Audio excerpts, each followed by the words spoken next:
Wherever you go, whatever you do, throw a little at it. Omax, Vest and Briefs.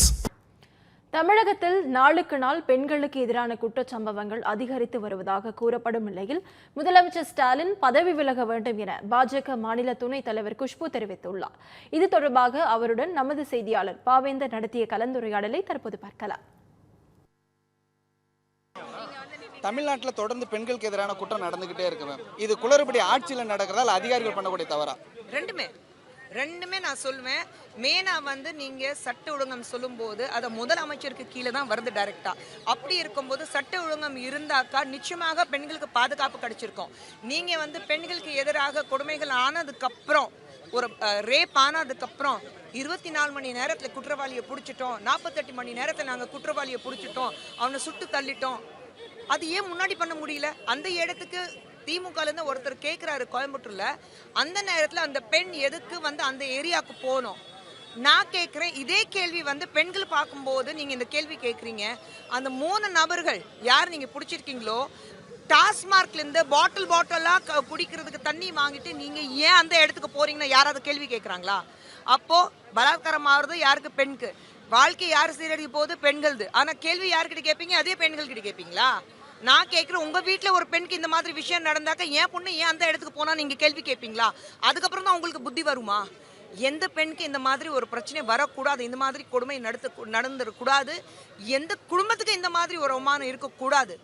ஆனா பெண்கள் பார்த்துட்டு கேள்வி கேட்கறதுக்கு முன்னாடி அந்த யார் இந்த குற்றம் செய்திருக்காங்களோ அவங்கள பார்த்துட்டு முதல்ல கேள்வி கேளுங்க. பெண்களுடைய அனுமதி இல்லாம கை வைக்கிறதுக்கு தைரியம் எங்கிருந்து வந்தது? இது திமுகக்கு கேட்கறதுக்கு தைரியம் இருக்கா? அது மட்டும் கேட்க மாட்டாங்க. ஏன்னா எங்கேயாவது சார் இவங்க நம்ம கட்சியில சார்ந்தவங்க சார், நம்ம கட்சியில இவங்களுக்கு தெரிஞ்சவங்க சார், அந்த சார் வார்த்தை பார்த்துட்டு பதறி ஓடுறாங்க பாருங்க திமுக காரங்க. அண்ணா யூனிவர்சிட்டியில அந்த சார் யாருன்னா தெரியல. இப்போ SIR அதுக்கு விரிவாக்கம் என்னன்னு அது கூட தெரியல. அதுக்காக நீங்க ஒரு மீட்டிங் வைப்பீங்க. ஆனா அந்த சாரோடைய விரிவு என்னன்னா அது அந்த மாதிரி நீங்க புலம்பிட்டு இருப்பீங்க. இது கூட தெரியாம இப்ப கோயம்புத்தூர்ல இருக்கிற சார் யாருன்னா கேட்கும்போது அந்த சாருங்கிறத வார்த்தைக்கு ஸ்டாலின் சார் அவ்வளவு பயந்துட்டு ஓடுறாருல. கேட்கிற கேள்விக்கு பதில் கொடுங்க, பெண்களுக்கு பாதுகாப்பு கொடுங்க.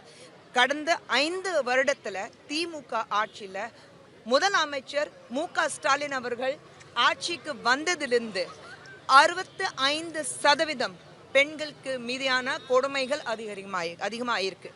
65%.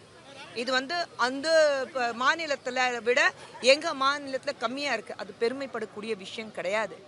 அவன் அரைக்கால் தண்ணியில இருக்கு, எந்த அரைக்கால் தரையில இருக்குன்னு அப்படி பார்க்காம நம்ம கரெக்டா நிக்கிறோமா, அதுதான் பாக்குறது புத்திசாலித்தனம்.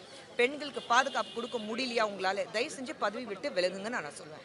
பெண்களுக்கு எதிரான குற்றங்களை தடுக்க கடுமையான சட்டங்கள் வேணுமா? கண்டிப்பாக சட்டங்கள் வேணும். சட்டங்கள் இருக்கு. ஆனா பெண்களுக்கு எதிரான கொடுமைகள் ஆனதுக்கு அப்புறம் நீங்க அந்த சட்டத்தை பயன்படுத்தக்கூடாது. நீங்க அந்த சட்டத்தை பத்தி பெண்களுக்கு எதிரான இந்த மாதிரி கொடுமைகள் இருந்தா உங்களுக்கு இந்த மாதிரி தண்டனை கொடுக்கப்படும் அந்த பயம் உருவாக்கணும். யாருக்குமே அந்த பயம் கிடையாது. ஏன்னா எங்கே பார்த்தாலும் யாரும் எங்கேயோ சுத்தி ஏதோ ஒரு கட்சிக்கும் ஏதோ ஒரு ஆட்சிக்கும் சம்மந்தப்பட்டவங்களா இருப்பாங்க. அவங்க குடும்பத்துல சார்ந்தவங்க இருப்பாங்களா, இல்ல அவங்க நண்பர்கள் இருப்பாங்க. அதனால அவங்களுக்கு ஒரு பாதுகாப்பு கிடைச்சிரும். அவங்களுக்கு எந்த பிரச்சனைகள் வராது. அது தெரிஞ்சுதான் டாஸ்மார்க் கையில வச்சுட்டு இந்த மாதிரி கொடுமைகள் நடக்குது. Wherever you go, whatever you do, throw a little at it. Omax, Vest and Briefs.